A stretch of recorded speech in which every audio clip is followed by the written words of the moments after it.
नमस्कार। राजस्थान की सियासत को और गहराई से समझने वाले इस पूरे विश्लेषण में आप सबका बहुत बहुत स्वागत है। और आज हम एक ऐसी बात करने जा रहे हैं जो वाकई राजस्थान की सियासत का भविष्य बताएगी। और इस बात से आपको पता चलेगा कि राजस्थान की सियासत का आने वाला कल क्या है। अगर देखा जाए आज के हालात राजस्थान की कांग्रेस पार्टी के या राजस्थान की सत्ताधारी पार्टी के, तो ये सब लोग जानते हैं कि राजस्थान की सत्ताधारी पार्टी कांग्रेस अब टालमटोली का पर्यायवाची बन चुकी है। हर चीज़ में कहीं ना कहीं टालमटोली देखने को मिल रही है, चाहे वो कांग्रेस के आंतरिक संगठन की राजनीतिक नियुक्तियां हो या फिर वो बाकी सारे आयोगों में जो राजनीतिक नियुक्तियां होनी हैं, जो आयोगों में अध्यक्षों की नियुक्तियां होनी है वो नियुक्तियां हो, और या फिर ये मंत्रिमंडल फेरबदल की बात हो। आज तक जो सचिन पायलट के साथ लोग बागी हुए थे उनको भी वापस अपना सम्मान नहीं दिया गया, वो मंत्रालय भी खाली पड़े हैं। तो इन सब में टालमटोली की जा रही है और ये टालमटोली जो है उससे कहीं ना कहीं जो सब्र का बांध है वो बहुत लोगों का टूटता जा रहा है। दूसरी तरफ अगर आप भाजपा को देखें तो वहाँ पर भी लगभग वैसा ही हो रहा है। वहाँ पर वसुंधरा राजे को दरकिनार किया जा रहा है, उसकी वजह से बहुत सारे पावर सेंटर्स बन गए हैं। राजेंद्र राठौड़ का एक पावर सेंटर है, पूनिया का अलग पावर सेंटर है और गजेंद्र सिंह शेखावत का अलग पावर सेंटर है। और ऐसे में कई सारे जो नेता हैं वो अपने आप को बहुत ज़्यादा ऐसा महसूस कर रहे हैं कि वो अब भाजपा का उनको साथ नहीं मिल रहा। तो हर जगह डिससेटिस्फैक्शन है, यानी कि बहुत ज़्यादा जो है लोगों के अंदर अब कुंठा भर चुकी है। तो अब ऐसे में राजस्थान की सियासत का आने वाला कल क्या होगा ये वाकई देखने वाली बात है। और इसमें कोई अतिशयोक्ति नहीं है कि हनुमान बेनीवाल कई बार सचिन पायलट से बात कर चुके हैं और बंद गलियारों में ये भी बात है कि हनुमान बेनीवाल साफ सचिन पायलट को कह चुके हैं कि अगर आप अपनी पार्टी बनाते हैं तो मेरा साथ आप पहले से मान लीजिएगा। और साथ ही साथ ये भी राजस्थान की राजनीति में सुनने में आ रहा है, बहुत तेज़ी से सुनने में आ रहा है कि अगले चुनाव तक असदुद्दीन ओवैसी यानी कि AIMM की भी एंट्री राजस्थान की सियासत में हो जाएगी।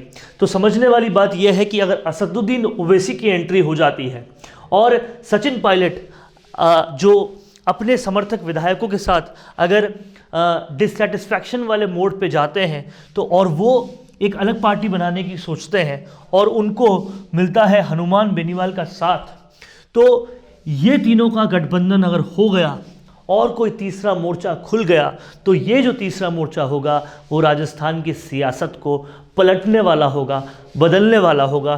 क्योंकि हम ये जानते हैं कि राजस्थान कांग्रेस के बहुत से ऐसे विधायक हैं जो सचिन पायलट का साथ दे रहे हैं, और वो जो विधायक हैं वो अगर राजस्थान की कास्ट पॉलिटिक्स को समझा जाए तो आप ये समझिए ये जो सारे लाल निशान हैं ये सारे लाल निशान बताते हैं जाट जाति को। और इस पर सचिन पायलट का भी कई इलाकों में बहुत ज़बरदस्त इन्फ्लुएंस है।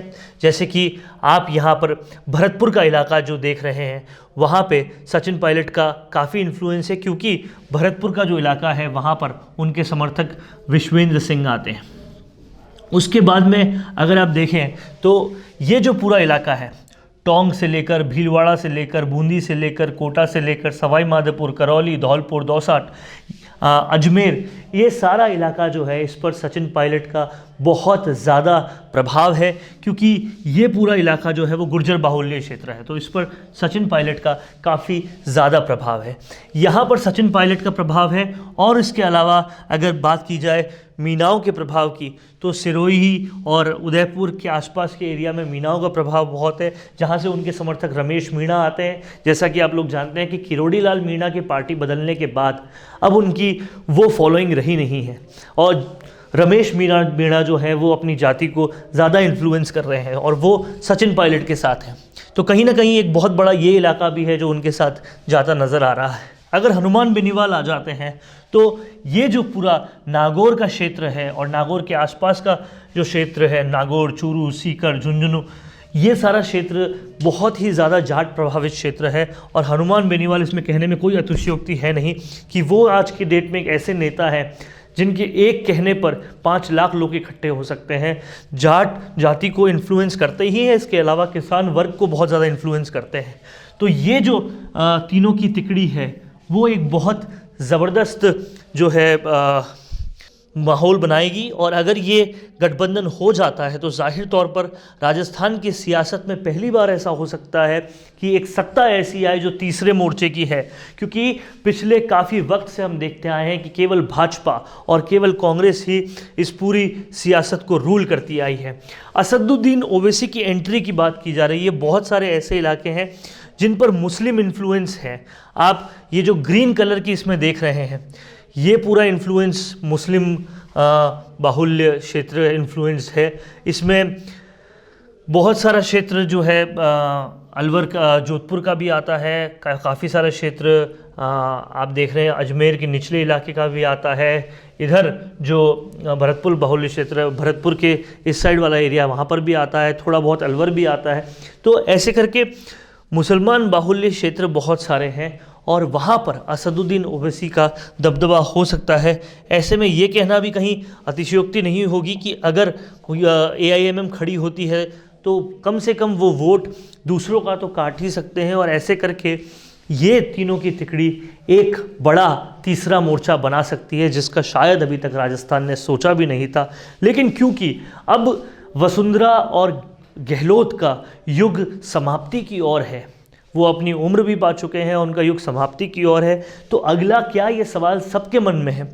और अगला क्या जो सवाल है उसका जवाब इन तीनों के मिलन से दिखता है, क्योंकि ये तीनों ही कहीं ना कहीं युवा नेताओं में आते हैं और इन तीनों का ही प्रभाव जो है वो राजनीति में ज़बरदस्त है। इनमें से अगर सिर्फ सचिन पायलट और हनुमान बेनीवाल की बात की जाए तो आज राजस्थान की अगर एग्जिस्टिंग लीडरशिप की बात करें तो यही दोनों हैं जिनके एक कहने पर कई सारे लोग इकट्ठा हो सकते हैं, कई सारे लोग इनकी तरफ जा सकते हैं। तो वाकई ये जो तीसरा मोर्चा है ये बहुत ज़्यादा इफ़ेक्ट करेगा। अगर हम इस पॉलिटिक्स को और गहराई से समझें तो ये राजस्थान का मैप है जिसको हमने जातिगत दृष्टि से पूरा बांट दिया गया है। अब आप ये समझिए कि ये जो पूरा क्षेत्र है, जो गंगानगर, बीकानेर, जोधपुर का कुछ एरिया, चूरू का कुछ एरिया, नागौर का कुछ एरिया, जैसलमेर का कुछ एरिया, बाड़मेर का कुछ एरिया, ये सब सीकर का इधर वाला एरिया, ये सब जाट बाहुल्य क्षेत्र है। और ये जो हल्के रंग में आपको नज़र आ रहे हैं ये राजपूत बाहुल्य क्षेत्र है।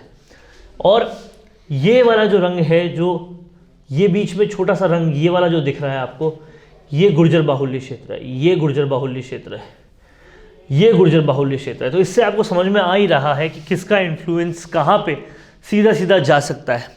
और इस इन्फ्लुएंस के मुकाबले अगर हम देखे जाएं तो जाहिर तौर पर ये कहना कोई अतिशयोक्ति नहीं होगी कि सचिन पायलट, असदुद्दीन ओवैसी और हनुमान बेनीवाल का जो अपना गठबंधन है वो बहुत ज़बरदस्त हो सकता है और यही राजस्थान का आने वाला तीसरा मोर्चा बन सकता है। तो इन तीनों के इस गठबंधन को हमें समझना होगा और राजनीति के इस पन्ने से भी इनकार नहीं करना होगा। भविष्य ये भी हो सकता है, क्योंकि युवा एक तरफ जिसको अपना आइडल मानते हैं, किसान एक तरफ जिसको अपना आइडल मानते हैं और मुसलमान एक तरफ जिसको अपना आइडल मानते हैं, अगर तीनों ने साथ में हाथ मिला लिया तो ये सियासत के पन्ने पलट सकता है और एक बहुत बड़े अध्याय की तरफ आगे बढ़ सकता है। ऐसे ही विश्लेषण हम आप तक लाते रहेंगे। आप देखते रहिए हमारा चैनल राजस्थान संवाद। धन्यवाद। आज हमने कोर्स किया और कल हम उसको भूल जाते हैं, फिर कंपनी में अप्लाई करते हैं तो कंपनी हमें वापस से ट्रेनिंग देती है। आप जानते हैं ये सब कुछ क्यों होता है? क्योंकि आप जो सीखते हैं उसे उसी वक्त इम्प्लीमेंट नहीं करते। इसी वजह से मिशी media solutions digital video production में लेकर आए हैं on the job training course, जहां पर सीनियर प्रोफेशनल्स के साथ लाइव प्रोजेक्ट में आप डिजिटल मार्केटिंग और डिजिटल वीडियो प्रोडक्शंस को सीखेंगे और आपकी परफॉर्मेंस पर यहीं आपका रिक्रूटमेंट भी हो जाएगा। अब जब सब कुछ ऑनलाइन हो रहा है तो जाहिर सी बात है ऑनलाइन वीडियोस की डिमांड भी लगातार बढ़ रही है और इस इमर्जिंग मार्केट में आपका स्वागत करने के लिए तैयार है मिशी मीडिया सॉल्यूशंस।